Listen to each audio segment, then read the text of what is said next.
Halo teman-teman semua, kita sudah tiba di GWK. Hari ini 21 Juni 2021 kita akan memulai sejarah teman-teman. So kita mengikuti semua aturan teman-teman, kita lihat acara ini akan wow, spektakuler dan safe. Bye. Selamat sore. Aduh, katanya pakai pengiriman. Halo Pak Roni. Aduh. Pak Roni, terima kasih. Happy anniversary. Happy anniversary. Kita nggak boleh ganggu berarti ya.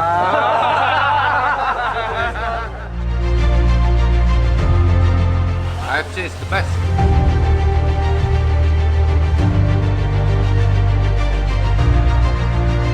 Ya Bu, silakan enjoy dulu ya. Santai dulu ya. Makasih Pak, Pak. Saya bilang ini sebelum, ini sesudah ya. Kalian pada glowing udah pakai AFC nih. Ini ada pertemuan dari UKM yang berjualan. Oh, oke. Ya, silakan dicobain ya Bu ya. Makasih. Ya, terima kasih banyak ya. Pak. Saya dari Kementerian Pariwisata sangat mengapresiasi AFC dalam hal ini yang sudah menyelenggarakan insentif trip untuk 800 orang di Bali di masa pandemi. Ini merupakan percontohan simulasi yang luar biasa dan kita dari Kementerian Pariwisata dan Ekonomi Kreatif juga mengawal pelaksanaan protokol kesehatannya sekaligus perizinannya dari Mabes Polri. Kami mengapresiasi apa yang sudah dilakukan AFC, sumbangannya terhadap kesehatan, penanggulangan COVID, dan juga sumbangan kepada UMKM yang merupakan salah satu dari visi dari Kementerian Pariwisata juga.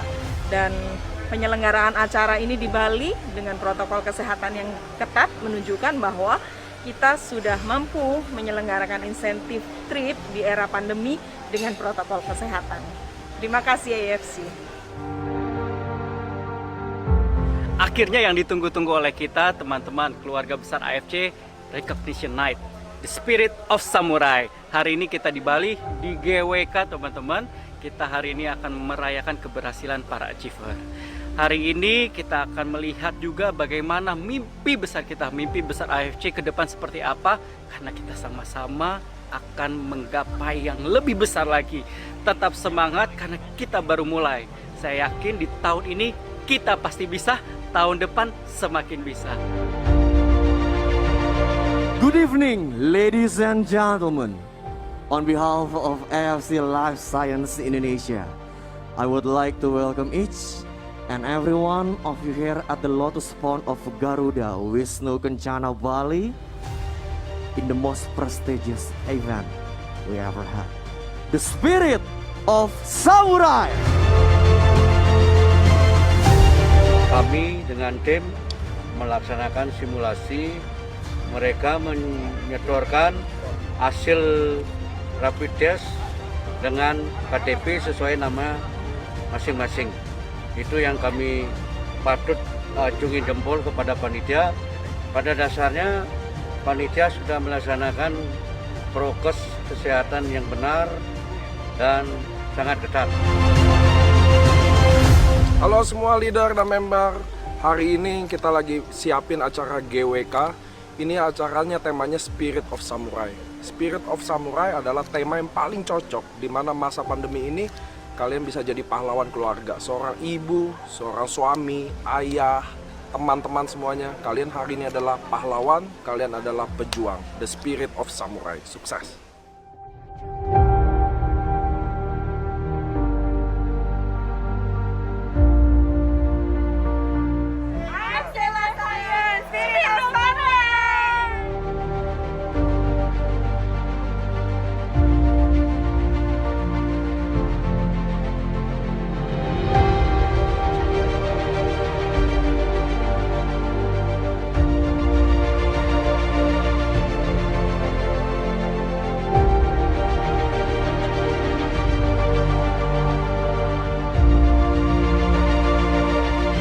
Akhirnya acara kita berakhir dengan sukses teman-teman. Terima kasih udah hadirin acara kita, terima kasih udah support.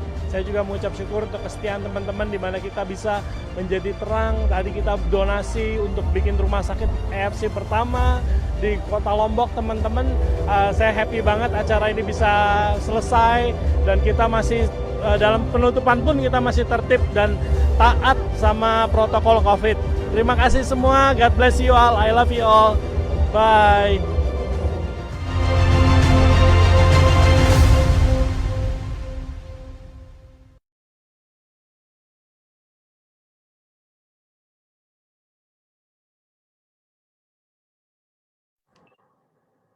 Halo, selamat sore teman-teman. Jadi kita hari ini seperti biasanya mau seminar.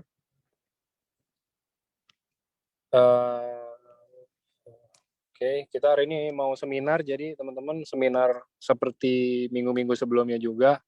Nah, kita mau bahas kalau di minggu ini kita ada temanya itu mungkin rada umum, cuman ini kayaknya topik yang bukan most requested juga, cuman kayak banyak lah yang nanya-nanya apa segala macam gitu loh. Biasanya mau kita bahas topiknya tentang apa, semuanya tanyanya banyak kan yang hal-hal yang mengenai topik hari ini, ya kan? Apalagi kalau bukan tentang jantung. Jadi sistem kardiovaskular itu yang di dalamnya mungkin di dalam topiknya ini ada kayak jantung, pembuluh darah, dan lain-lain gitu loh. Jadi banyak banget penyakit-penyakit atau gangguan-gangguan kesehatan yang kita alamin sebenarnya mungkin dari kebiasaan kehidupan sehari-hari, dari makanan yang kita konsumsi sehari-hari, dari cara pola hidup, ya kan? Ada yang mungkin merokok atau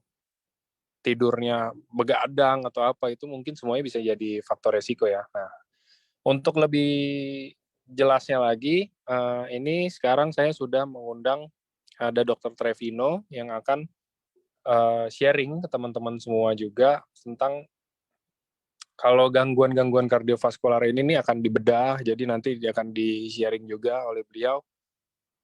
Apa sih yang teman-teman ini harus hindari dan gimana caranya biar teman-teman nih semuanya kalau bisa kita mencegah lebih baik ya. Dan nanti juga di ujungnya ada tanya jawab juga, teman-teman bisa tanya seputar topik, nanti akan dibantu jawab langsung oleh Dr. Trevino. Jadi biar teman-teman juga punya bahas. Ini saya udah ada pernah nanya kayak begini loh ke dokter ya kan. Nah, ini dijawabnya sama dokter langsung. Ya udah pasti biasanya sih prospek rata-rata kelepek-kelepek tuh kalau udah kayak begitu. Oh iya udah beneran tanya dokter nih gitu kan. Kecuali kalau dari saya nih, saya udah tanya tapi dijawabnya sama Angga. Aduh, itu Angga siapa juga nggak ada yang tahu. Tapi kalau udah dokter udah punya emang kapasitas untuk membantu jawab gitu loh dengan ilmu yang sedemikian rupa gitu loh teman-teman. Jadi semoga acara ini bisa membantu teman-teman semuanya biar bisa mendapatkan sesuatu yang baru, bisa mendapatkan modal buat prospek ya kan. Jadi kayaknya dari saya itu aja. Ini nah udah di highlight Dr. Trevino-nya. Selamat sore, Yes, selamat sore dok. Sehat dok? sehat. Sehat dong. Kira-kira kan tadi kalau dari saya intronya seperti itu. Kalau misalkan dari dokter sendiri, bener nggak sih dok yang saya tadi bilang gitu, ataukah ada lagi yang lebih lagi, atau mungkin ada yang mau lebih dalam lagi gitu loh dok, maksudnya tentang kardiovaskular ini? Apakah mungkin kita sebagai orang awam hanya mengertinya ya yang kayak tadi saya jelasin barusan gitu kan, kayak kardiovaskular ya udah pembuluh darah, jantung, dan lain-lain yang berhubungan dengan jantung lah, intinya pokoknya pusatnya di jantung, atau apakah ada penjelasan lain dok? Iya, nanti kita mendalami lebih dalam sedikit. Jadi bukan di jantungnya tapi pembuluh darah. Karena memang basicnya di pembuluh darah juga. Jantung itu juga membutuhkan pembuluh darah untuk jantung. Nah, itu yang pusatnya di situ sebenarnya. Ya, nanti kita dalami di situ. Karena itu memang sesuai juga dengan materi kita tentang apa namanya SOP atau subarasi yang punya daya regenerasi dan meningkatkan peredaran darah. Oke, kalau gitu Silakan mungkin dok, kalau mau dimulai materinya langsung boleh. Oke, terima kasih. Iya. Terima kasih Mas Angga sudah memperkenalkan. Nah, jadi ini teman-teman yang hebat-hebat semua ya. Hari Sabtu gini-gini, mungkin ada yang cuacanya panas, ada yang cuacanya mendung, tapi masih mau aktif ya. Ini memang betul-betul suatu hebat ya. Dan tepuk tangan buat kita semua.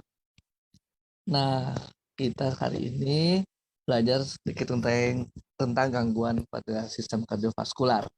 Jadi kalau kita lihat ini dengan namanya kardiovaskular, jadi ada jantung dan pembuluh darah yang akan dibahas.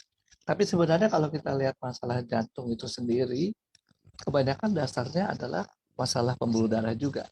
Jadi pembuluh darah yang memperdarahi jantung. Ya, jadi jantung sebagai pompa terima darah, ya, itu nggak bisa jadi sumber makanan dia. Tetap harus ada pembuluh darah juga ternyata yang memperdarahi jantung untuk menjadi sumber makanan, oksigen, dan sebagainya. Nah, itu yang menjadi dasar ya. Dasar permasalahan baik yang ada di jantung maupun organ-organ tubuh lain semua yang juga membutuhkan vaskularisasi atau peredaran darah. Nggak ada tubuh kita yang tanpa aliran darah ya. Semua ada aliran darahnya, dan kalau nggak ada aliran darahnya ya berarti jaringan itu akan goodbye, lama-lama mati jaringan. Oke. Nah ini ya, jadi yang kita bahas di sini adalah penyakit-penyakit yang tersering ya dalam bidang kardiovaskular. Kemudian mekanisme penyebab penyakitnya, yaitu dasarnya tadi pada masalah di pembuluh darah serta bagaimana kita bisa pencegahan. Sebenarnya sih untuk bicara pencegahan sih pasti teman-teman juga udah tahu ya, arahnya juga antara lain adalah produk makanan yang sehat ya, juga tentang tubuh yang sehat, mental yang sehat, dan semuanya itu saya yakin teman-teman juga sudah tahu semua. Nah, ini saya mulai dengan riset kesehatan dasar, yaitu sebuah penelitian yang rutin dibuat oleh Kementerian Kesehatan tiap 5 tahun. Dan di sini yang saya sajikan beberapa permasalahan yang dikutip, yaitu masalah jantung di sini ya. Nah, sebenarnya yang diteliti di sini masalah jantung ini semua bentuk masalah, masih bisa termasuk masalah penyakit infeksi, penyakit degeneratif juga, dan penyakit. Jadi kalau saya bicara penyakit degeneratif artinya penyakit karena proses penuaan. Ya. Ada juga masalah-masalah infeksi, ada juga penyakit-penyakit jantung bawaan yang diperoleh anak kecil, bayi, dan itu biasanya harus tindakan operasi. Nah, ini semua dicakup oleh Kementerian Kesehatan. Lalu dilihat di sini untuk Indonesia sendiri sekitar 1,5% masalah itu. Kalau kita lihat persentasenya sih kecil ya, 1,5% mah kecil. Tapi kalau kita bilang 100 orang, ada 1,5 orang. Yang nggak sampai 2 ya bahkan. Tapi kalau ada 1.000 orang, maka 15 orang mengalami masalah jantung. Betul? Kalau kita punya 10.000 orang, maka sudah makin tinggi. 150 orang punya masalah jantung. Kalau kita bicara 100.000 penduduk, maka 1.500 orang punya masalah jantung. Makin gede ya. Dan kalau sebenarnya kita teliti lebih jauh lagi, sebenarnya sumber pembiayaan yang terbesar oleh BPJS itu adalah penyakit jantung. Ya, jadi udah dalam tanda kutip udah telat ya. Telat artinya udah parah, sehingga kemudian harus masuk rumah sakit dan dibiayai besar. Untuk misalnya pasang ring ya, atau mungkin operasi-operasi bypass dan sebagainya, itu semua merupakan pembiayaan terbesar ya. Nah, meskipun sih kalau saya pikir-pikir ya, ada teman saya sih ya sakit jantung, pasang ring semua gratis, dibiayai BPJS. Tapi kayaknya pasti nggak mau ya. Ada nggak yang mau? Ini gratis nih pasang ring, terus mau nggak dipasang ring? Kayaknya sih pada nggak mau ya. Kenapa? Enakan sehat dong ya. Karena begitu kita pasang ring, berarti kita udah mulai terbatas, ada kecacatan ya. Meskipun nggak disebut cacat definisinya, tapi sudah ada keterbatasan. Jadi saya yakin teman-teman semua di sini, apalagi yang mau panas-panas atau mungkin mendung-mendung, dingin, enak-enak tidur, atau harusnya ke mall, malah datang di dalam Zoom ini karena pengen tahu sih ya, orang pengen lebih sehat pastinya. Lalu dengan kegiatan ini dan lebih sehat lagi, kita bisa menulari banyak orang supaya makin sehat. Ya. Nah, yang menarik lagi di sini, kalau Anda lihat, dibagi per kelompok umur. Nah, makin tua makin naik ya jumlah penyakit jantungnya. Ini secara umum. Tapi tetap yang paling besar sih penyakit jantung koroner ya. Koroner itu adalah nama pembuluh darah. Pembuluh darah yang memberikan suplai darah, makanan, dan oksigen ke jaringan jantung. Itu namanya pembuluh darah koroner. Itu yang paling gede permasalahannya di Indonesia. Nah, Anda lihat di sini makin tua nih, makin banyak ya, makin besar persentasenya. Kalau lihat sini laki-laki dengan perempuan lebih banyak daripada laki-laki. Ini nggak tahu kenapa nih. Mungkin laki-laki umurnya lebih pendek sih, makanya nggak sempat jadi sakit jantung. Lalu kalau pendidikannya di sini, makin tinggi pendidikan, makin tinggi nih kemungkinan sakit jantungnya. Kenapa? Karena dia mungkin aktivitas fisiknya lebih rendah daripada yang pendidikannya rendah atau nggak sekolah. Orang yang pendidikannya rendah mencari nafkahnya dengan otot. Lebih banyak otot yang dipakai, aktivitas fisiknya lebih banyak, sehingga kemudian mungkin risiko sakit jantungnya lebih rendah. Tapi orang yang pendidikannya makin tinggi, maka yang dipakai otaknya. Artinya bukan yang otot nggak pakai otak ya, tapi maksudnya lebih banyak kerja pakai otot lah daripada otak ya. Kalau yang otak ini banyak duduk-duduk dia di belakang meja, aktivitas fisiknya kurang. Ya. Nah, terus Anda lihat di sini nih, ya pekerjaan yang banyak pekerjaan menimbulkan penyakit jantung. Wah ini PNS, TNI, Polri, BUMN, BUMD. Ini pada orang-orang pada senang jadi PNS. Gimana nih mau jadi PNS malah sakit jantung ya. Ini Anda lihat baik-baik ya. Polanya, satu, umur makin tua. Kedua, pendidikan makin tinggi, kegiatan makin kurang, kegiatan fisik ya. Lalu Anda bisa lihat di sini bahwa perkotaan lebih tinggi daripada pedesaan. Itu masuk akal ya, kan orang di desa tentu aktivitas fisiknya lebih gede. Untuk kehidupan sehari-harinya perlu bercocok tanam misalnya, memelihara hewan dan sebagainya.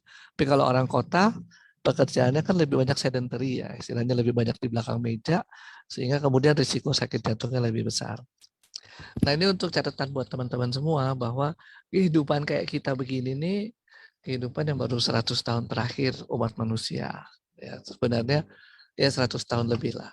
Karena dulu orang kalau mau makan harus kerja dulu. Nggak ada orang nggak kerja. Ya. Kalau sekarang kerja dulu sebelum makan, tapi kerjanya pakai jempol. Tinggal GoFood-nya datang. Sehingga aktivitas fisik kita makin lama makin berkurang. Ya. Terutama nih saya bicara buat teman-teman yang ada di kota, yang mungkin menjadi audiens dalam pertemuan Zoom hari ini. Nah, kemudian kita lihat di sini, dasarnya apa? Dasarnya dari pembuluh darah tadi. Dan pembuluh darah tadi bisa menyumbat, bisa mengalami kesumbatan karena kolesterol. Lalu kalau lihat lagi di sini, ya kolesterol ini, waduh, lebih gede daripada tadi yang sakit jantung cuma 1-2%, paling tinggi 4% ya. Ini mah tinggi banget nih, sampai 25%, seperempat. Ya. Banyak orang sekarang sudah berisiko kolesterolnya tinggi. Ya, ini yang borderline yang saya baca. Yang kolesterolnya tinggi ya 1/10-nya lah kira-kira. Ya. Kembali tetap nih pendidikan makin tinggi juga kolesterolnya. Mungkin karena pola makan, aktivitas fisik kurang dan sebagainya. Ya. Akibatnya terjadi penyumbatan pembuluh darah. Nah kita nih punya pembuluh darah panjang banget ya. Segini banyaknya kita nggak tahu berapa Pak. Ribuan kilometer. Nah Anda bayangkan bahwa ribuan kilometer ini pembuluh darah dan kita hidup berapa puluh tahun. Ada yang udah 30 tahun, ada yang 20 tahun, ada yang 50 tahun. Nggak mungkin kita yakin pembuluh darah kita licin mulus ya, seperti baru lahir. Apalagi kemudian dengan pola makan yang tinggi kolesterol dan lemak dan sebagainya. Pasti akan terjadi penumpukan dan penyumbatan. Apalagi kalau lihat pembuluh darah kita itu kan nggak lurus, belok-belok, ya, bercabang-cabang, ya, ada kecepatan. Anda bayangkan saja sungai, sungai dimanapun Anda berada ya, tempat tinggal. Kalau saya di Bogor, Jakarta, saya lihat Sungai Ciliwung. Dari ujungnya aja di gunung sana, dibawa sama orang-orang yang berwisata ke puncak, udah penuh dengan kotoran, ya kan. Terus sungai itu kan berbelok-belok dan bercabang, ada kecepatan. Sehingga ketika dia mendorong kotoran tersebut, kotornya nubruk dari tepi sungai. Lama-lama dia numpuk. Ya, kalau lihat di Bogor, ada daerah aliran sungai yang sudah timbul endapan yang keras. Saking kerasnya orang bisa bikin rumah di situ. Ya. Padahal itu adalah bagian dari sungai yang kemudian endapan. Sampai kalau kita terus sampai ke muara sungai, pasti udah makin banyak lagi yang disebut delta sungai. Nah itu sungai kan lebar ya, apalagi pembuluh darah kita yang kecil mungil gini. Nggak mungkin kita bilang bebas. Ya. Cuma masalahnya kita nggak tahu di mana sumbatan itu terjadi. Di seluruh tubuh kita nggak ada yang tahu. Kenapa? Ya nggak berasa. Kalau udah masuk, ada penyumbatan, nggak ada rasanya. Begitu berasa, berarti sudah ada komplikasi. Berasa sakit, berarti ada jaringan yang rusak. Berasa ya sakit sih, paling sering berasa sakit ya. Karena ada jaringan yang rusak. Belum ada jaringan yang rusak, nggak berasa. Dan kita nggak tahu terjadi di mana.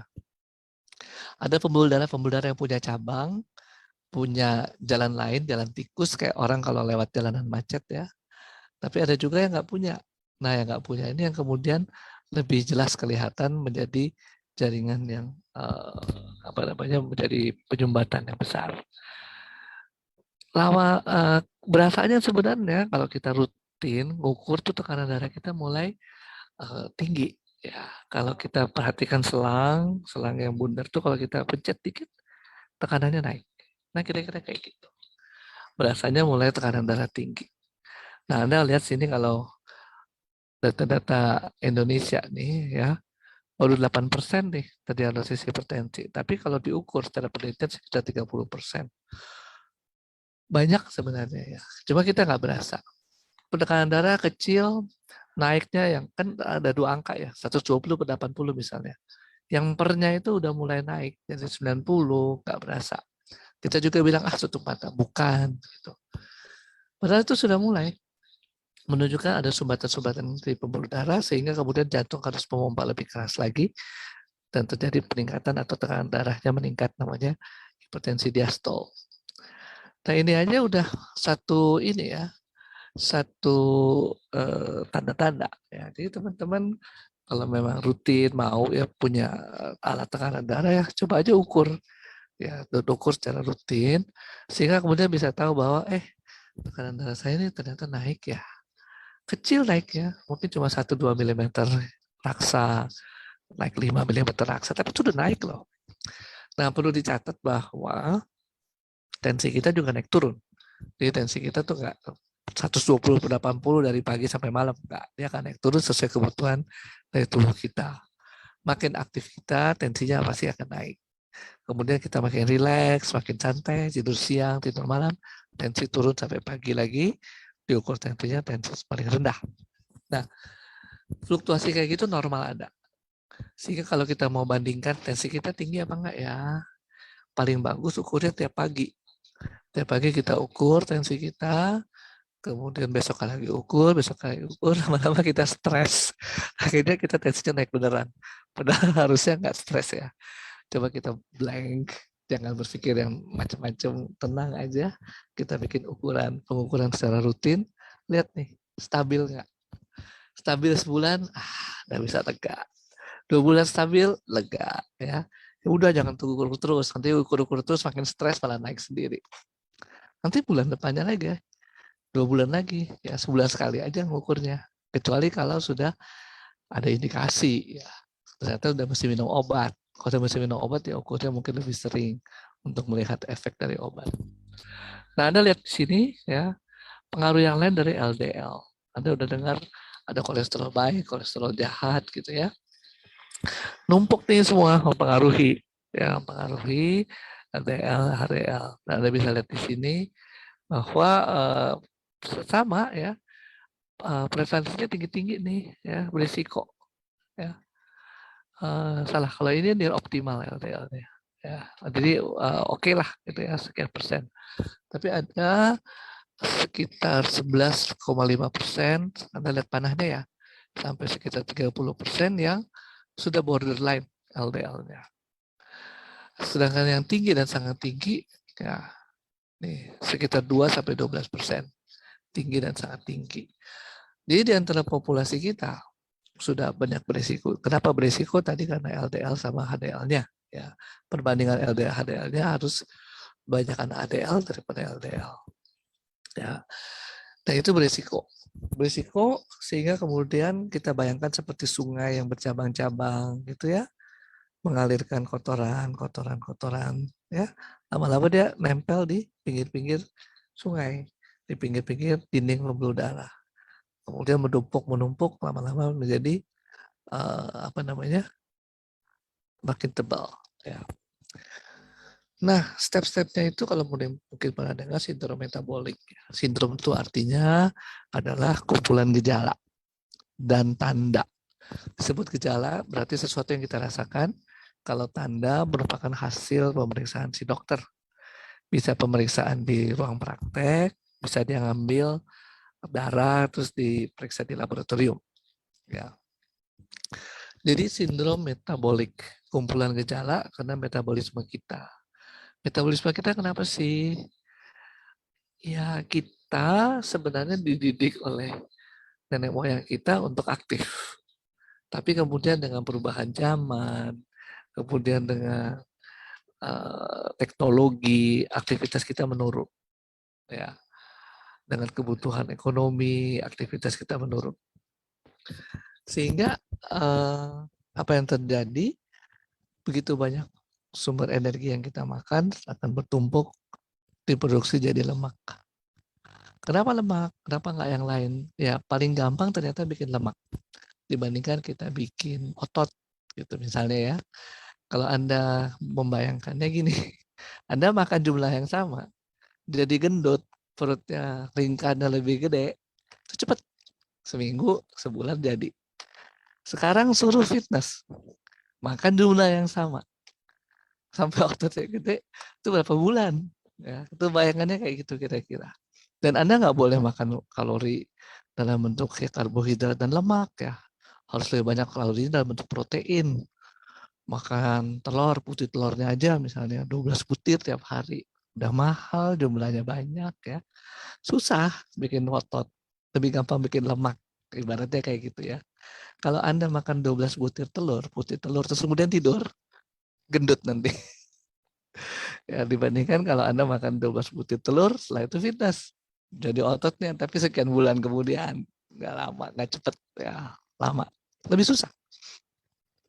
Lebih susah lagi bikin apa? Ya, bikin sel saraf, itu lebih susah lagi. Ya, sehingga kalau mau dibilang sel saraf ya dipelihara baik-baik lah, jangan sampai rusak ya. Karena lebih susah memeliharanya. Nah, si sindrom metabolik ini ya kemudian membuat ketidakseimbangan lemak dan kolesterol. Ya. Ketidakseimbangan ya, ikut dalam pembuluh darah, akhirnya numpuk di dinding pembuluh darah dan menimbulkan penyempitan pembuluh darah. Nah, timbullah masalah-masalah kardiovaskular. Jadi kardionya juga karena masalah vaskular. Ya, kebanyakan seperti itu. Meskipun ada masalah kardio tersendiri. Tapi ya ternyata yang makan biaya BPJS paling banyak penyakit jantung koroner. Penyakit jantung akibat pembuluh darah arteri koroner, jantung mengalami masalah. Ya. Nah, yang terjadi ya, apa sih sebenarnya yang terjadi nih? Ini coba kasih gambaran aja LDL, HDL, kilomikron nih kayak gini ya. Jadi LDL itu low density lipoprotein. HDL high density lipoprotein. Kilomikron lebih rendah lagi. Di bawah LDL ada VLDL, very low. Ada kilomikron. Nah, kilomikron ini yang ngambil dari usus kita masuk ke dalam peredaran darah. HDL ini high density. Density ini kan berat jenis ya, masa jenis. Nah itu yang high density. Jadi lebih apa ya? Masa jenisnya lebih gede lah, gitu ya.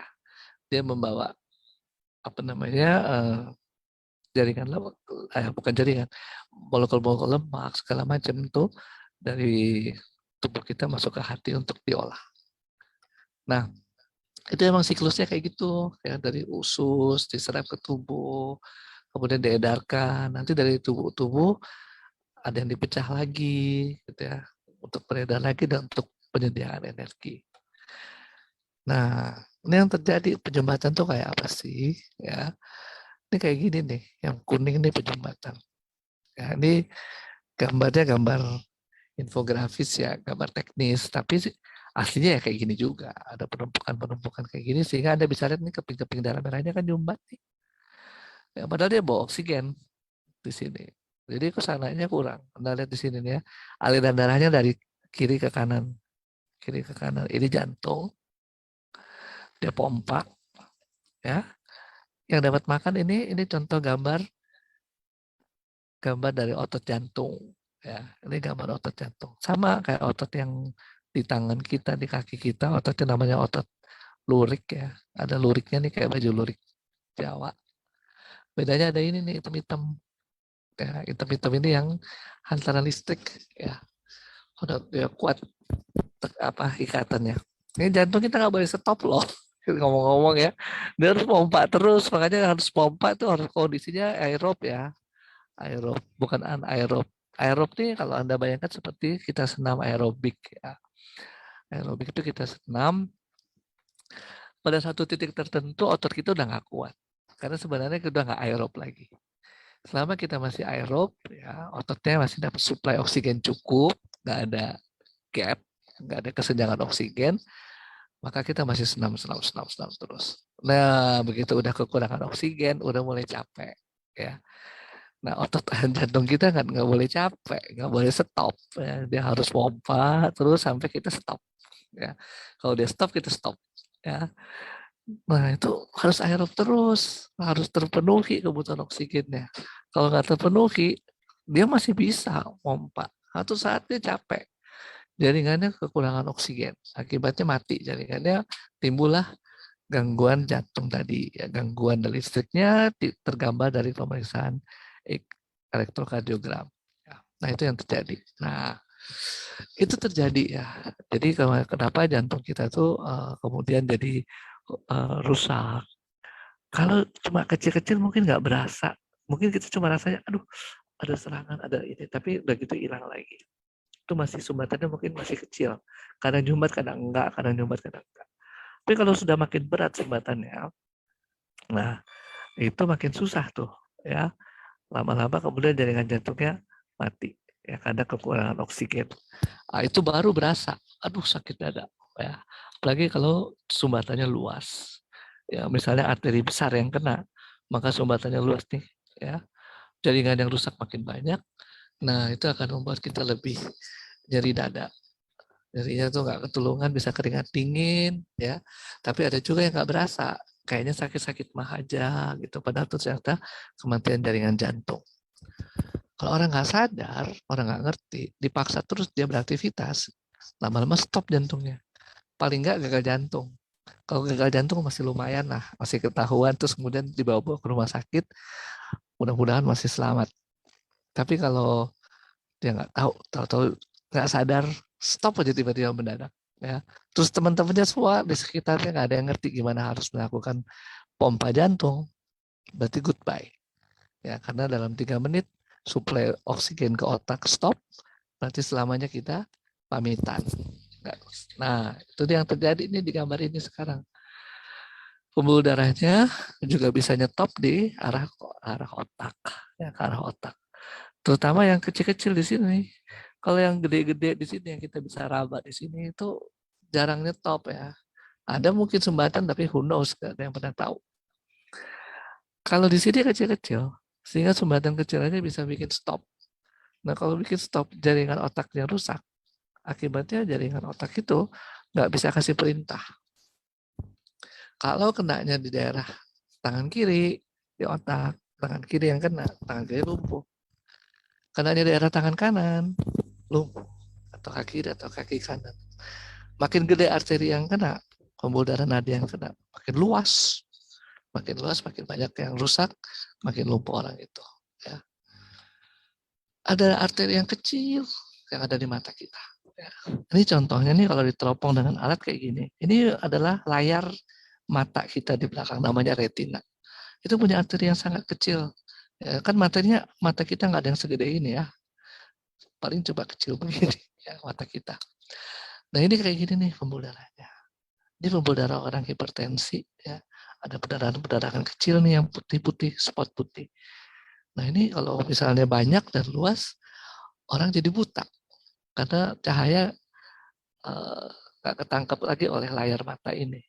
Karena layar mata pembuluh darahnya udah pecah, layar matanya juga jadi rusak. Nah ini lokasi yang paling parah-parah tuh ya. Kalau yang mata sih buta nggak mematikan ya.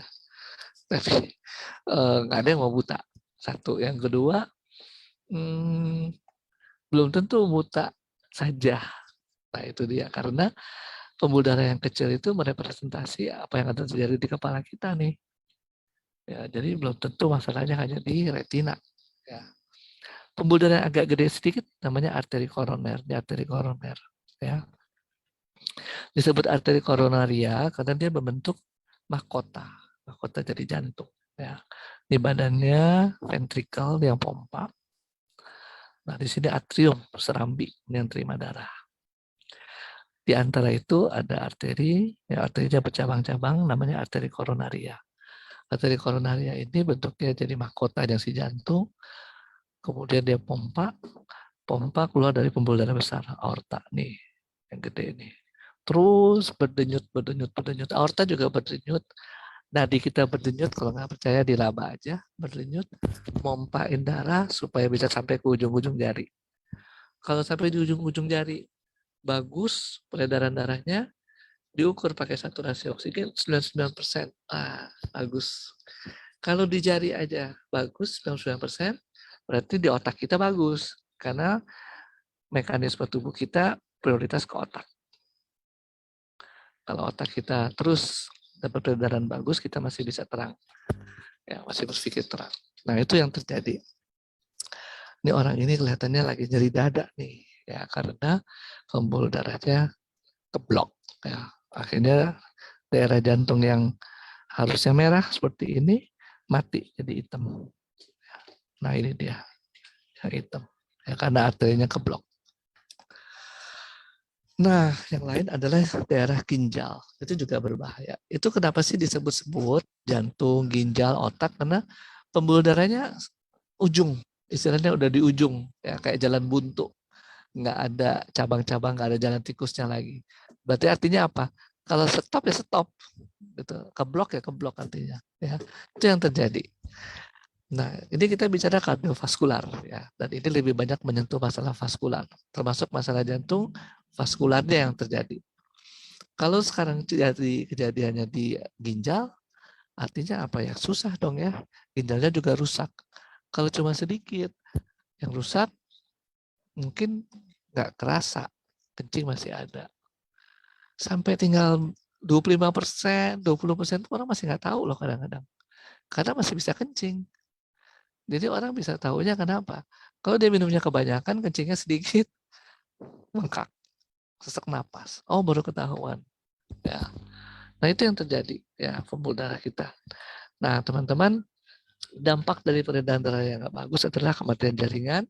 Kalau jaringannya terganggu, fungsi organnya pasti terganggu. Ya, nah ini kayak gini ya, seperti selang air kalau kita kasih sumbatan kecil sedikit, nyemprotnya makin kuat. Ya, dan ini yang terjadi dengan tekanan darah kita. Nah kalau kita mau tahu, yang periksanya tensi. Ini kan tensi yang pakai kuping ya, pakai apa namanya, pakai stetoskop. Tapi kalau tensi digital sekarang bisa kita periksa sendiri. Bahkan oma-oma, opa-opa yang tensinya, yang matanya udah nggak awas, bisa periksa sendiri dengan tensi digital yang ada suaranya. Ya. Dia akan bilang, oh, tekanan darah sistol sekian, tekanan diastol sekian, tensi Anda tidak normal. Nah, dia akan bilang seperti itu. Ya. Jadi kita bisa ukur sendiri. Ya. Nah dengan seperti itu kita bisa melakukan, jangan-jangan ada sesuatu. Ya. Kalau dokter sendiri bilang ada sesuatu kalau kita lihat 2 kali pemeriksaan. Hari ini kita periksa tekanan darah tinggi. Kemudian minggu depan di follow up, 2 minggu depan di follow up. Ternyata tetap tinggi, mulai kita curiga. Ya. Nah, itu yang cara mendiagnosis. Nah, sekali lagi, tadi dengan catatan tensi kita naik turun nih sepanjang hari, ada fluktuasinya. Kenapa? Kebutuhan dari aktivitas tubuh kita. Dengan demikian, kalau kita mengukur tensi, maka yang paling bagus tensi pagi hari. Serendah-rendahnya, itu yang paling rendah tensi pagi hari. Ya, ukur dengan alat digital, begitu bangun, ukur. Ya, dan serial dibuat seperti itu. Baru kita bisa memutuskan, aduh jangan-jangan nih, tekanan darah saya naik apa enggak nih. Ya. Nah, lalu apa sih yang bisa kita lakukan? Teman-teman kan sudah dibekali ini, ya, produk-produk seperti ini, ya. Produk-produk ini yang kita tahu nih membuat pembuluh darah kita menjadi mulus lagi nih. Kenapa? Karena ada daya regenerasi sel. Kan di dalam pembuluh darah ini juga sel. Ini bukan pipa peralon mati yang kaku. Ini sel-sel tubuh kita yang bisa berdenyut dan bisa hidup, ya. Dan bukan bisa hidup, emang hidup maksudnya. Tapi bisa renewable, ya.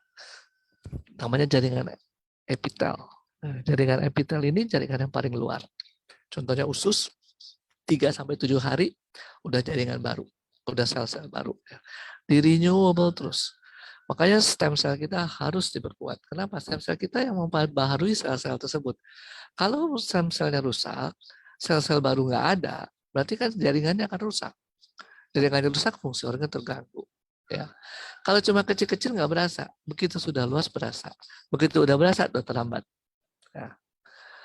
Ini yang kemudian juga kita bisa unggulkan bahwa ada ingredients yang lain, ya, DNA. DNA juga adalah bahan baku untuk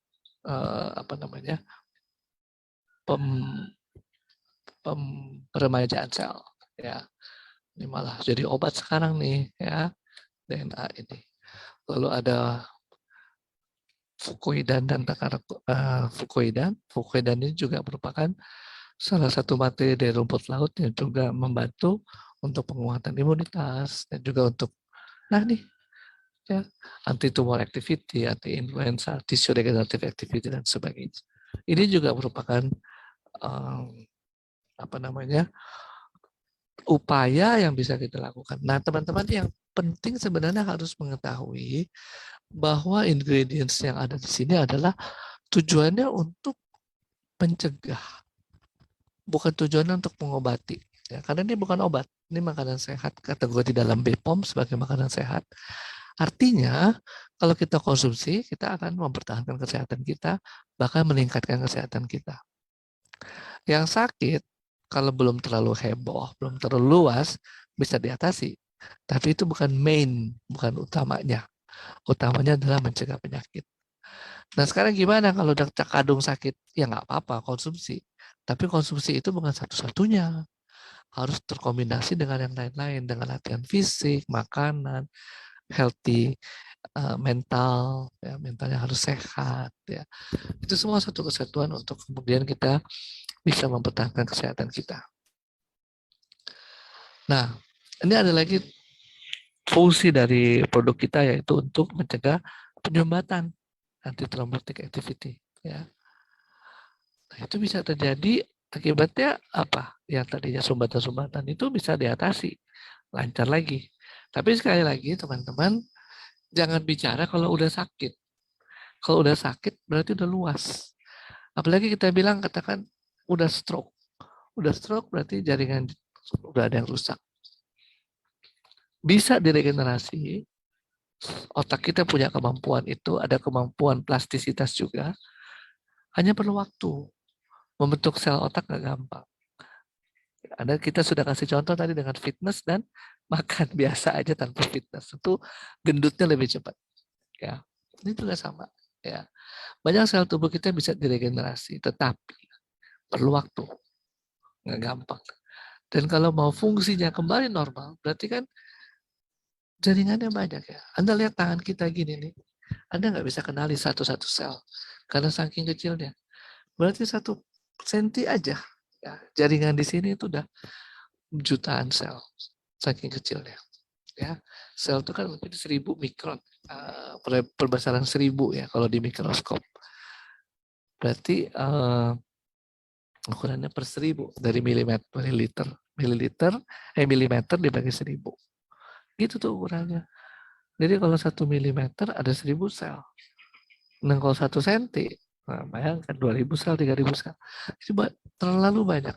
Nggak bisa kita kenali dan mereka kompak banget. Ya, satu kesatuan.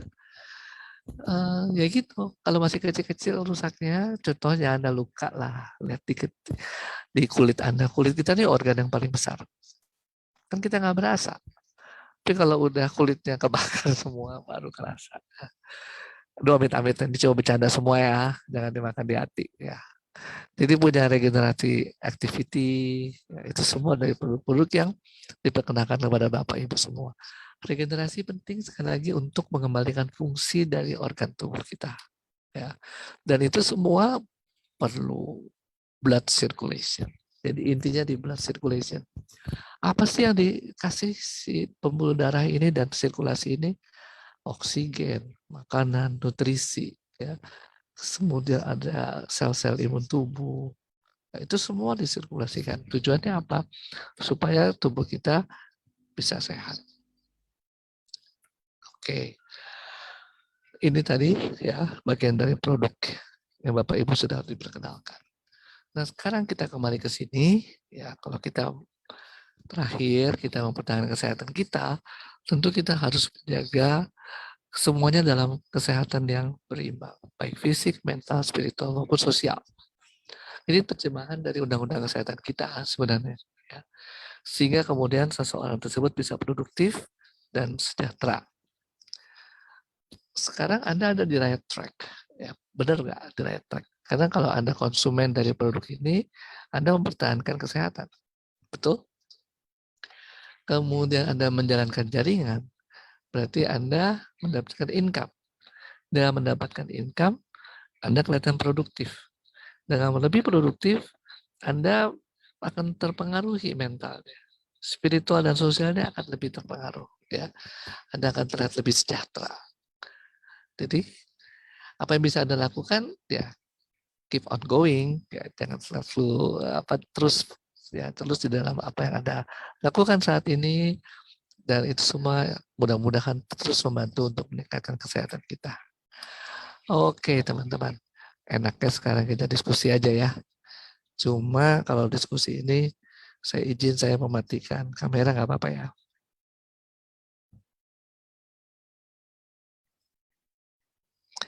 Oke, saya kembalikan ke moderator. Kalau ada yang mau bertanya, silakan.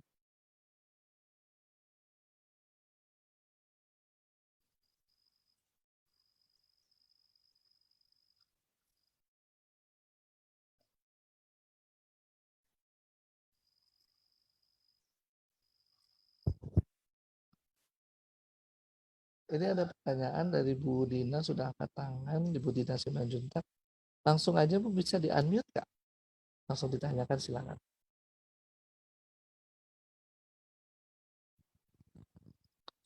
Sambil menunggu Bu Dina unmute, ada sudah pertanyaan di chat room. Dok, saya mau tanya, melihat ingredients UTSU dan Subarasi yang punya hak paten, apakah bisa menyembuhkan jantung bocor, mengembalikan katup jantung? Jawabannya tidak, karena ini penyakit-penyakit bawaan yang sifatnya harus operasi. Jadi kalau bocor ya ditambal, tindakannya operasi. Nah, apa yang dibantu oleh produk-produk ini adalah persiapan operasinya, supaya orang lebih siap operasi, karena operasi menimbulkan peradangan, stres oksidatif, ya, dan itu tentu akan memperberat penyembuhan. Nah, ini akan dibantu oleh adanya produk-produk ini.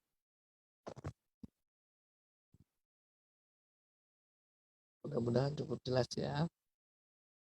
Kemudian yang kedua,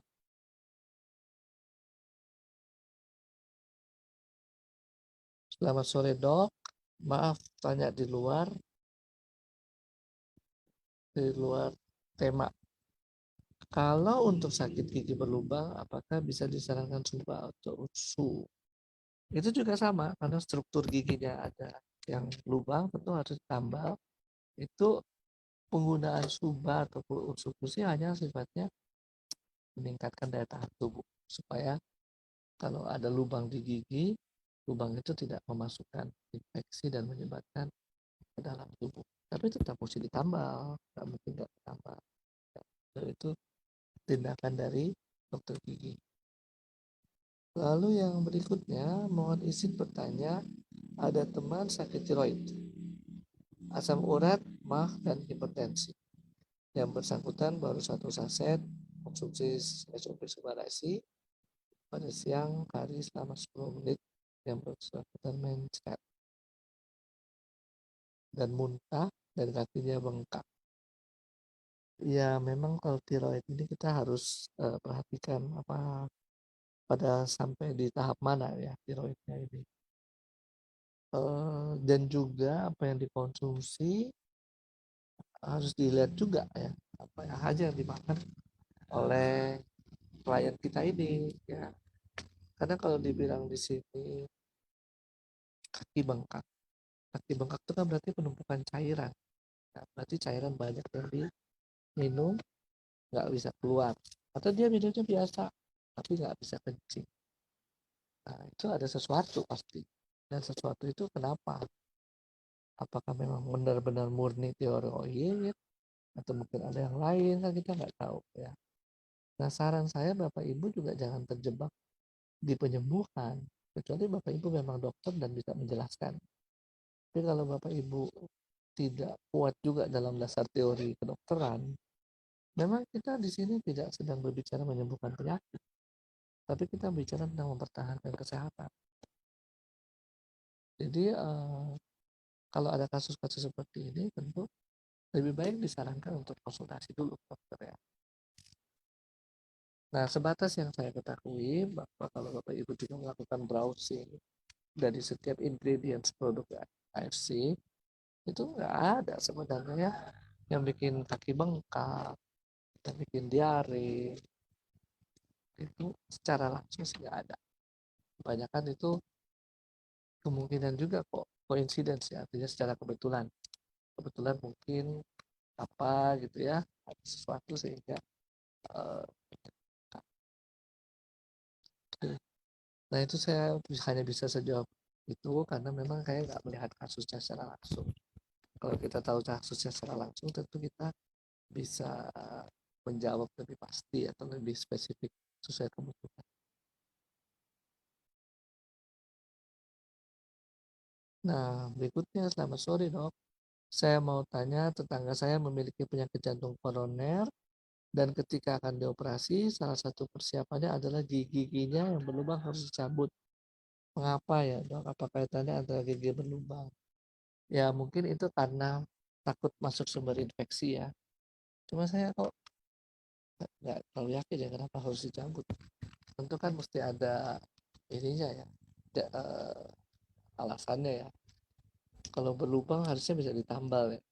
Nah ini mungkin jangan terlalu dilihat semua persis seperti apa yang dikeluhkan orang, karena di dalam evaluasi medis itu pasti ada banyak pertimbangan juga. Sama nih kalau yang kasus sebelumnya ya, habis minum ini kok mencret, habis minum itu mencret, lo lihat dulu memang ngapain aja dia, minum apa aja gitu kan, makan apa aja gitu, jangan langsung disalahin salah satu ya. Karena biasanya di dalam tubuh manusia itu selalu ada mekanisme pertahanan tubuh, sehingga nggak mungkin hanya dengan satu aja penyebab kemudian lahirlah penyakit. Biasanya ada bermacam-macam faktor ya, selain masalah sumber penyakitnya ada daya tahan tubuhnya ya. Selain daya tahan tubuh nanti masih ada lagi faktor yang lain ya. Masih banyak lah faktor-faktor dalam tubuh, dan tubuh itu juga bukan fisik tapi ada mentalnya juga ya, dan juga ada spiritual dan sebagainya.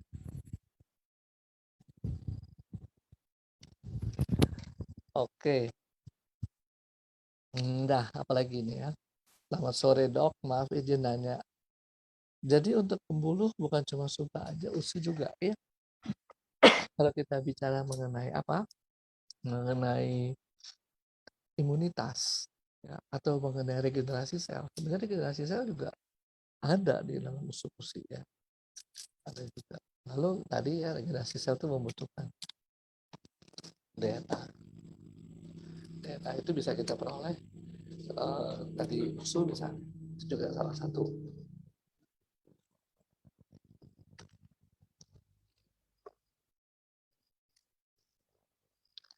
Oke, nah apa ya?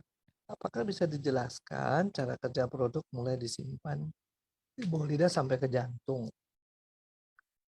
Oh ya, satu lagi tadi ya tentang usus-usi itu ada antioksidan sama dengan yang lain juga ada antioksidan. Jadi antioksidannya itu tujuannya juga mencegah stres oksidatif ya. Karena stres oksidatif itu membuat kerusakan jaringan. Ya, antioksidan ini membantu mencegah kerusakan jaringan. Jaringan apapun juga. Ya, dia mengalami stres oksidatif. Misalnya habis operasi ada stres oksidatifnya pasti. Habis merokok itu juga ada. Nah, itu semua diperbaiki dengan penggunaan antioksidan baik ada di usus maupun di subarasi. Lalu produk itu gimana? Produk itu kan kalau di bawah lidah sebenarnya apa sih yang dimanfaatkan di situ, bahwa di bawah lidah kita ada jaringan darah, pembuluh darah yang banyak ya. Sehingga kemudian bisa diserap oleh jaringan di bawah lidah, kemudian beredar ke seluruh tubuh. Itu yang terjadi. Kemudian kan dia di dalam pembuluh darah diserap, kemudian masuk ke jantung, dan di jantung baru beredar ke tubuh. Itu kira-kira jalannya si produk ini di bawah lidah. Nah, ini izin bertanya, apakah yang sudah pasang ring jantung selalu akan pasang untuk kedua dan seterusnya, dokter? Waduh, itu kalau namanya artinya dalam bahasa kedokterannya itu kambuh ya. Kalau sudah diterapi masih bisa kambuh nggak? Tergantung dari gimana cara hidupnya, makannya, aktivitas fisiknya, perubahan ada nggak? Kalau nggak ada perubahan, masih tetap merokok terus misalnya, ya pasti akan kena terus jantungnya, ya nggak? Orang-orang yang ngerokok itu udah tahu padahal ya, kan dibungkus rokoknya aja kelihatan. Perusak jantung, bikin kanker, tapi dia isap terus rokoknya. Kenapa? Ya dia depresi. Sebenarnya antidepresan tuh nikotin itu. Dia minum terus ya. Katanya menenangkan otak. Tapi sebenarnya makin lama ada adiksi ya. Perlu makin banyak lagi dosisnya. Sehingga kemudian dosisnya makin banyak lagi rokok yang dihisap, yang rusak pembuluh darah. Sekarang dia masih sehat-sehat, umur 30 tahun, dia minum rokok. Dia baru rasanya umur 50 nanti. Bukan sekarang dia ngerasanya. Karena pembuluh darah kita tuh panjang ya. Hidupnya masih panjang, jadi dia nggak tahu gitu ya. Dia baru berasanya nanti. Nah, itu yang terjadi dengan rokok. Nah, suami saya di sini mengalami nyeri dada kiri atas. Kata dokter jantung, fungsi jantung baik. Begitu juga hasil pemeriksaan di paru, penyakit dalam, dan dokter jiwa. Sebenarnya sakit apa ya, dok? Waduh, mesti diperiksa dong. Kalau ini saya kan nggak bisa nebak ya. Saya bukan paranormal, mesti diperiksa juga ya. Nanti kalau kayak gini mah kita ketemu langsung aja ya. Saya nggak bisa bilang sakit apa. Sore dok, saya Fani ingin menanyakan bagaimana Suba dan USU dapat membantu pasien balita penderita mikrosefalus. Mikrosefalus ini penyakit genetik ya, bawaan ya. Mungkin nggak akan memperbesar kepala sih, ya. Tapi ya artinya gini. Dampak dari penyakit genetik mungkin banyak ya, itu yang kemudian bisa dibantu, mungkin nggak langsung secara ininya kepada mikrosefalusnya, tapi dampak dari penyakit genetik itu sendiri ya. Dok, penyakit jantung apa saja yang bisa memakai SOP? Semua penyakit jantung yang bukan penyakit jantung bawaan ya, yang bukan penyakit jantung lahir yang harus dioperasi, atau penyakit jantung yang harus dioperasi tentu nggak cuma selesai dengan SOP, tapi harus dengan apa namanya dengan operasi juga ya. Kelainan yang mungkin bisa disebut sebagai kelainan struktural ya. Bentuk ya. Oke. Dok, suaranya kecil.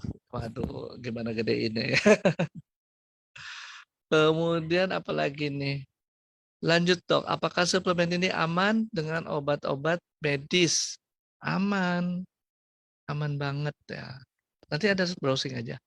Yang perlu adalah sekarang Anda mungkin menjarangkan saja, artinya dikasih space waktu ya, ketika minum obat medis dengan suplemen, karena mungkin ada yang khawatir ya, ada reaksi lah dan sebagainya. Nah itu boleh dijarangkan. Tapi secara ingredients sebenarnya tidak ada kontraindikasi ya. Nah kalau kemudian timbul apa-apa yang tidak kita harapkan, tentu evaluasinya harus juga kompleks. Jangan evaluasi hanya, oh gara-gara makan ini gitu. Karena yang terjadi dalam tubuh manusia kan nggak terjadinya misalnya hari ini, itu proses yang beberapa hari, bahkan beberapa bulan, bahkan sampai beberapa tahun. Bukan semua proses yang akut terjadinya. Ya. Tapi kemudian misalnya katakan kebetulan terjadi, ya itu bisa aja gitu ya. Kebetulan bebarengan, bisa aja seperti itu. Jadi nggak bisa dibilang bahwa apa namanya ya, nggak bisa diklaim, oh gara-gara ini, gara-gara itu. Kebanyakan dalam tubuh manusia itu semua multifaktorial ya, banyak faktor. Nggak cuma satu faktor aja untuk menimbulkan masalah kesehatan. Yang penyakit yang udah jelas-jelas aja penyebabnya, misalnya TBC, jelas-jelas penyebabnya kuman TBC. Itu nggak berdiri sendiri. Coba aja, kalau nggak percaya, ini ada kuman TBC, silakan hirup baik-baik. Nggak semua jadi sakit TBC. Nanti yang hirup itu ya, pasti ada yang nggak sakit TBC. Ya kenapa? Karena banyak faktor yang lain yang mempengaruhi. Ya, jadi sekali lagi, kalau ada permasalahan, ada gangguan atau apapun juga setelah makan produk ini, tentu kita harus berpikir secara lebih luas. Nggak cuma satu faktor saja. Nah, apa lagi nih?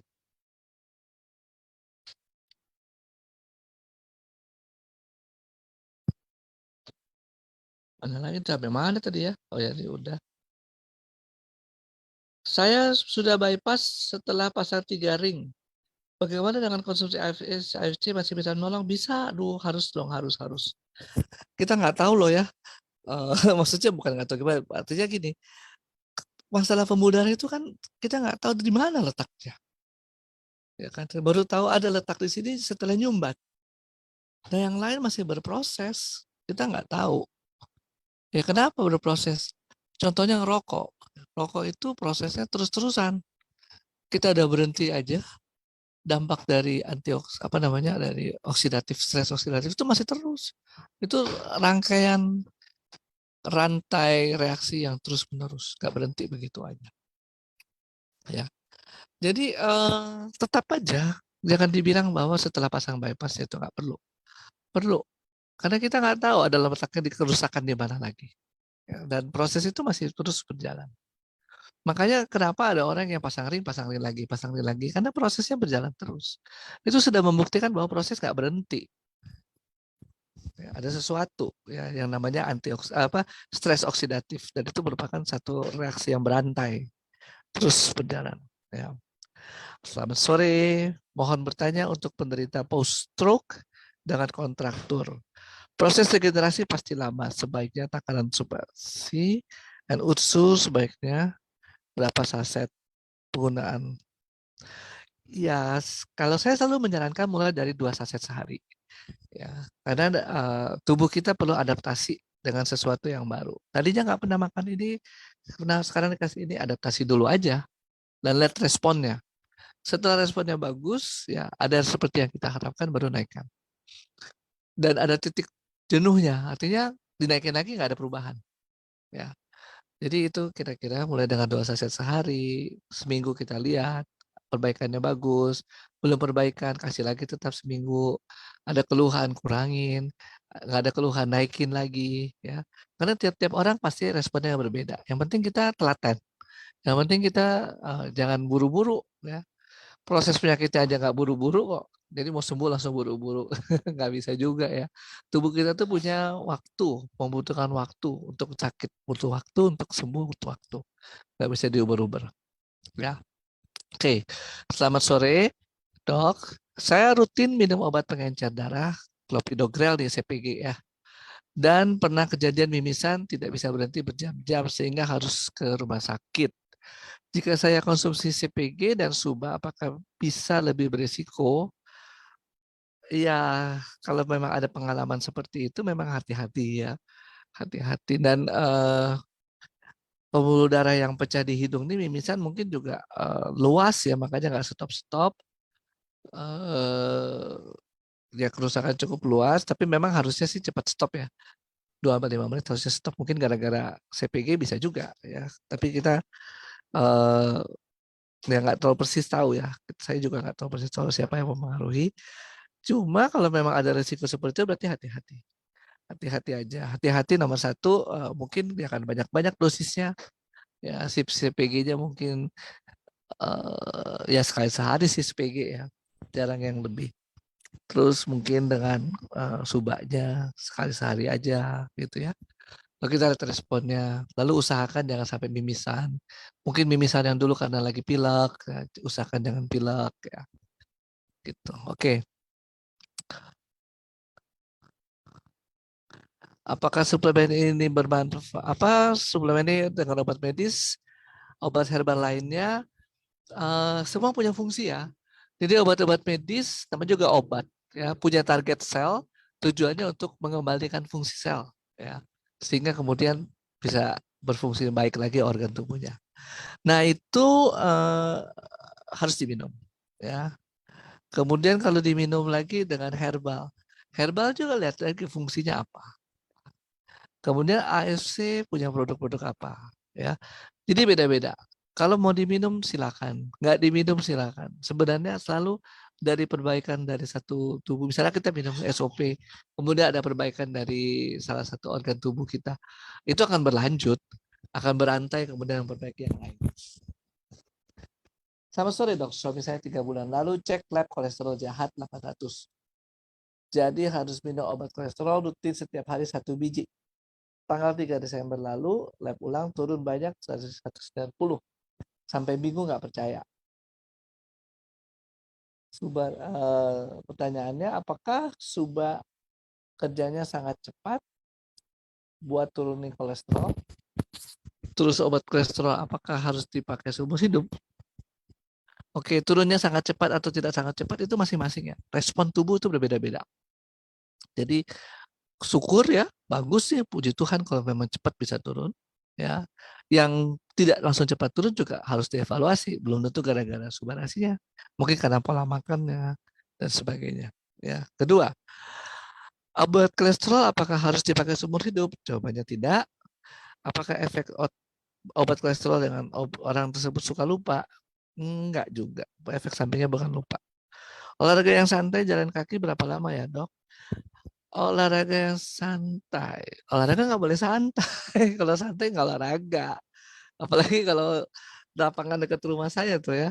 Santai banget olahraga. Sabtu Minggu ramai orang muter-muter lapangan. Habis itu makan bubur ayam. Jadi nggak olahraga deh ya. Malah nambah-nambahin lagi kalori. Olahraga itu harus memacu, ada beberapa target ya. Satu, target dari kardiovaskular. Ya. Kedua, target keseimbangan. Ya, karena kita bergerak, kita harus seimbang secara dinamis, nggak boleh jatuh. Makin kita sering latihan olahraga, makin bagus buat lansia untuk mencegah supaya nggak jatuh. Kemudian, apalagi? Olahraga juga punya target meningkatkan atau menguatkan otot. Kemudian olahraga juga punya target untuk imunitas tubuh. Ya, meningkatkan imunitas tubuh. Jadi kalau kita bicara olahraga seperti apa, gitu ya, atau lebih tepatnya sih bahasa dokternya latihan fisik ya, exercise, bukan olahraga. Karena olahraga itu sport yang mengandung pengertian ada ada kompetisi. Nah, kalau untuk kita kesehatan, kenapa jangan sport? Kenapa jangan main bola atau main badminton atau volley dan sebagainya? Karena fluktuasi ya, fluktuasi. Tiba-tiba kita perlu semangat, perlu ini semangat dan sebagainya. Karena fluktuasi itu maka kadang-kadang nggak terlalu bagus responnya kepada orang-orang yang sudah punya penyakit. Nah, yang dimaksud di sini adalah harusnya exercise. Exercise yang sifatnya aerobik. Aerobik artinya apa? Kebutuhan oksigennya terpenuhi. Nggak terjadi kekurangan oksigen. Nah, itu harus kita hitung. Kalau sekarang saya umur 50 tahun, maka saya harus bisa olahraga maksimal nadi saya itu berdenyut 220 kurang 50. Berarti 170 kali per menit. Tapi kalau nadi saya berdenyut 170 kali per menit, saya udah pingsan kali ya. Nah, umumnya nih kalau saya mesti exercise, maka exercise saya sampai 130 kali per menit nadi kita. Ngukurnya gimana? Ya ngukur pakai smartwatch, ngukur pakai tangan, gitu bisa ya. Ngukur aja pokoknya semenit berapa kali berdenyut. Nah, kalau itu mencapai seperti itu udah bagus. Lalu berapa lama? 45 menit lah. 30 sampai 45 menit ya. Untuk kita memakai kalori kita. Ya, supaya jangan terlalu. Jadi jangan jalan santai. Jalan santai emang nggak ngaruh ya. Yang ngaruh tuh adalah kalau kita olahraga beneran. Oke, olahraga beneran. Exercise beneran ya. Oke.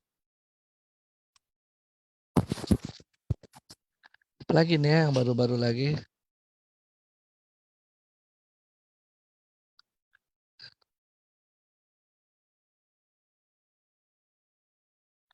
Tadi ini udah ya tentang ini. Jadi untuk penyakit-penyakit degeneratif kita bisa pakai semuanya ya. Ini kan langsung degeneratif ya. Usukusi maupun subarasi ini. So bisa kita pakai. Kalau kolesterol normal angkanya berapa? Di bawah 200. Di bawah 150 kalau bisa. Oke, ini hampir semua sudah terjawab pertanyaannya. Gimana teman-teman yang lain? Ada lagi yang mau ditanyakan atau semuanya sudah fix? Jika trigliserid tinggi, kolesterol tinggi, LDL tinggi, LDL rendah, sebaiknya konsumsi suba. Oke. Konsumsi subanya bagaimana? Dibutuhkan usus juga enggak? Ya, dibutuhkan sebenarnya dua-duanya sih bagusnya kalau dikonsumsi, dan dikonsumsinya berapa kali ya? 2 kali sehari aja dulu ya, seperti itu. Tapi itu dengan catatan itu mencegah risiko terjadi penyumbatan pembuluh darah. Bukan menurunkan kolesterolnya. Ya, menurunkan kolesterolnya ya makannya lah, atau obat ya, atau mesti banyak sayur dan sebagainya. Gitu. Ya. Jadi beda nih targetnya ya. Dok, stroke mata bisa sembuh pakai usus badan usus. Stroke mata, pembuluh darahnya pecah nih di mata ya. Nggak terlalu tahu di saya kalau ini pertanyaannya ya. Stroke mata bisa sembuh apa nggak bisa sembuh? Oke, nanti aja mungkin lain kali ya. Kalau ada yang bisa japri dengan Catherine, bisa disampaikan lebih jelas penyakitnya kayak apa nih. Tolong dibantu dok, kalau peningkatan usus setelah operasi tetap bermasalah, usus kecil masih belum bisa normal, rasa mual banget, makan bubur mual, baiknya minum susu berapa saset. Oke, tetap minum dengan 2 kali sehari.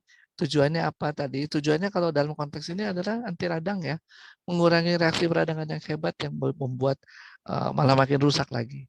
Radang itu bagus untuk pertahanan tubuh, tapi kalau terlalu hebat malah makin merusak tubuh ya. Nah ini dipakai itu, terutama mungkin usukusi karena kejadiannya di usus dan dia mengandung bakteri-bakteri baik ya untuk minum. Dok, kalau setiap hari konsumsi bisoprolol, apakah itu masuk pengencer darah? Bukan. Bisoprolol bukan pengencer darah. Itu anti hipertensi ya. Apakah dengan konsumsi suba bisa stop? Bisa stop. Kita stop bisa. Tapi yang bisa stop dokternya ya. Bukan kita nyetop sendiri. Anda harus konsultasi dan periksa bisa perlu di stop apa enggak. Kalau orang tua penderita demensia, baiknya minum SOP atau USU. Dua-duanya bagus diminum. Dua-duanya baik. Saya punya ambeien dan setiap hari habis PAB pasti dubur akan keluar. Kira-kira berapa saset sehari dikonsumsinya? Itu kalau buat ini penyakit operatif ya, ambeien. Maka Anda harus selesaikannya juga dengan operasi. Jadi kalau ini lebih banyak mungkin untuk fungsi degeneratif, fungsi untuk meningkatkan memperbaiki sel, itu yang Anda dapatkan dengan produk ini. Tapi untuk ambeiennya sendiri memang harus dioperasi. Oke. Untuk Alzheimer, demensia, sekali lagi daya regenerasi otak ada ya, dan produk ini klaimnya adalah meregenerasi otak, meregenerasi sel artinya. Dan daya regenerasi otak ada, hanya perlu waktu. Ya. Perlu waktu ini yang kemudian kita nggak bisa tentukan karena tergantung luasnya jaringan yang rusak.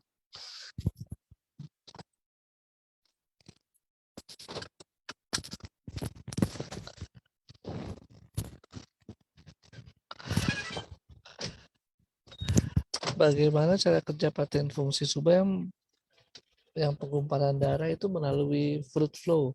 Fruit flow atau vegan peptide itu dibuktikan ternyata bisa mengurangi terjadinya penggumpalan darah.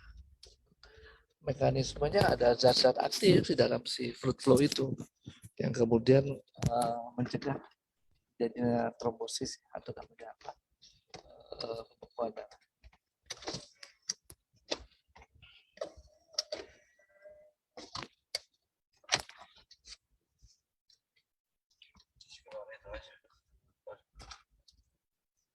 Oke.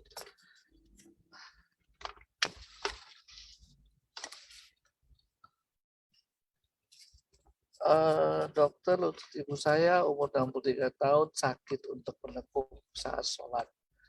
Sehingga sekarang sholat pakai kursi, ada temannya yang berjenis kelamin laki-laki punya keluhan yang sama. Beliau konsumsi satu pasang subah usu dengan menghentikan semua suplemen dan obat-obatan lainnya. Setelah 2 bulan, teman ibu saya sudah bisa sholat. Pertanyaannya, apakah takaran subah usu harus ditambah? Mungkin ya. Jadi kalau udah dicoba seminggu 2 minggu pasti belum berespon, tapi nggak ada apa efeknya. Gini, bukan nggak ada efek, tapi efek itu mungkin belum berasa, maka Anda bisa tambahkan. Kemudian apa? Jadi jika orang kena stroke dengan pasien yang tadi itu jadi tidak menggumpal lagi. Stroke ini bisa macam-macam ya. Ini bukan saja penggumpalan pembuluh darah, apa penggumpalan atau terjadinya ini. Tapi bisa pecahnya pembuluh darah, bisa penyumbatan karena trombus. Nah kalau si fruit flow ini penyumbatan karena trombus. Tapi kalau penyumbatan karena arteriosklerosis bukan dari fruit flow, tapi mungkin dari produk SOP yang lain, itu yang punya daya regenerasi sel. Kalau tanya dok, apa obat anti nyeri diminum setiap hari bisa merusak ginjal, bisa dibantu oleh SOP. SOP bukan obat dan juga bukan obat anti nyeri. Jadi nyeri itu timbul karena ada jaringan yang rusak. Nah itu yang kemudian kalau kita mengandalkan SOP berarti mengandalkan perbaikan jaringan yang rusak. Sekali lagi, dia bukan obat, tapi kalau jaringan yang rusak diatasi tentu bisa mengurangi rangsangan atau reaksi nyeri tersebut. Yang kemudian menjadi pertanyaan adalah seberapa rusaknya, seberapa luasnya jaringan, ya, karena di situ tubuh kita perlu memperbaiki diri. Dan memperbaiki diri sekali lagi perlu makanan, perlu protein, dan sebagainya. Jadi nggak cuma minum salah satu produk ya, itu semua harus satu kali sekaligus. Baik, mungkin ada lagi nih teman-teman yang lain, silahkan. Kalau enggak kita tutup sampai jam 4:30 ya.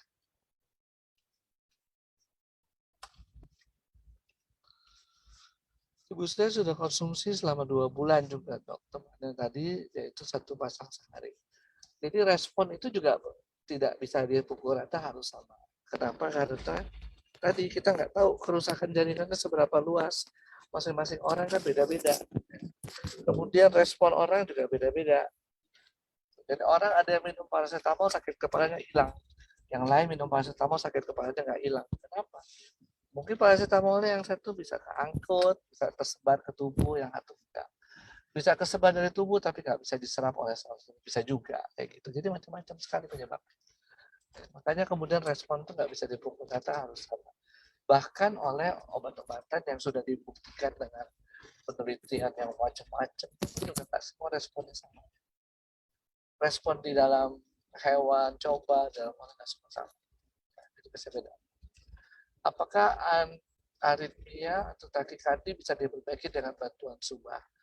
Kalau memang kejadiannya adalah kegiatan listrik jantung yang kemudian ada gangguan peredaran darah, tentu bisa diperbaiki. Tapi kalau kejadiannya misalnya kejadiannya itu mungkin gangguannya sudah jadi kematian sel, perbaikan sel itu akan sangat lama, nggak cepat. Jadi mungkin bukan ke sana arahnya pemberian SUBA atau pemberian tapi lebih kepada jangan menimbulkan hal yang baru. Karena kalau kita bilang di sini ada sumbatan ketemu di arteri koroner ini, itu bukan satu-satunya. Bisa jadi dimanapun sudah muncul, cuma nggak ketahuan. Kenapa nggak ketahuan? Karena nggak nyumbat. Baru gelembung-gelembung di kita aja, baru jendol di kita aja. Belum sampai nyumbat total. Pada nyumbat total baru dia berasa. Baru sakitnya. Waduh. Ya, berasa banget. Oke. Apalagi nih, benar nggak minum glukosamid? Waduh, glukosamid bukan produk saya nggak tahu. Jangan dijawab di sini ya. Kemudian apa lagi? Kayaknya udah banyak yang tertutup. Saya kasih kembali ke moderator. Kalau udah banyak yang dipertanyakan, teman-teman mungkin untuk kasus-kasus yang sangat detail nggak bisa dijawab di sini. Pertama, ini forumnya kan forum yang terbuka ya, sedangkan banyak penyakit itu kan sifatnya rahasia. Apalagi kalau yang cerita adalah yang punya penyakit, ya nggak apa-apa juga sih yang punya penyakit kalau mau cerita. Cuma enaknya kalau kayak gitu kan spesifiknya ngebahasnya. Dan kalau memang seperti itu juga saya nggak bisa jawab di sini karena saya nggak lakukan pemeriksaan. Jadi kalau mau ketemu ya boleh. Kita ketemu langsung.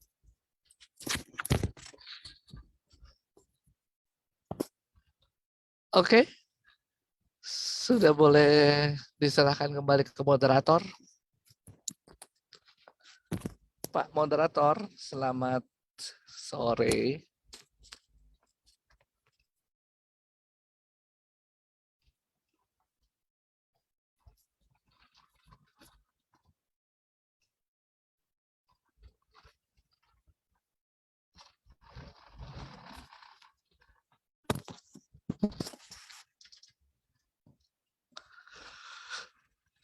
Pembengkakan pada jantung.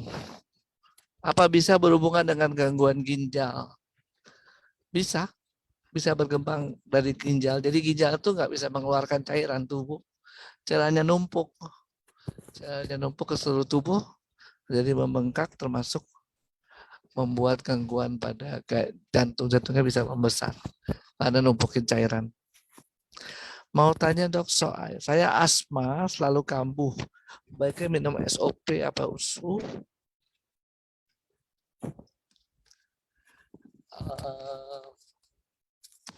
Asmanya apa dulu dong ya?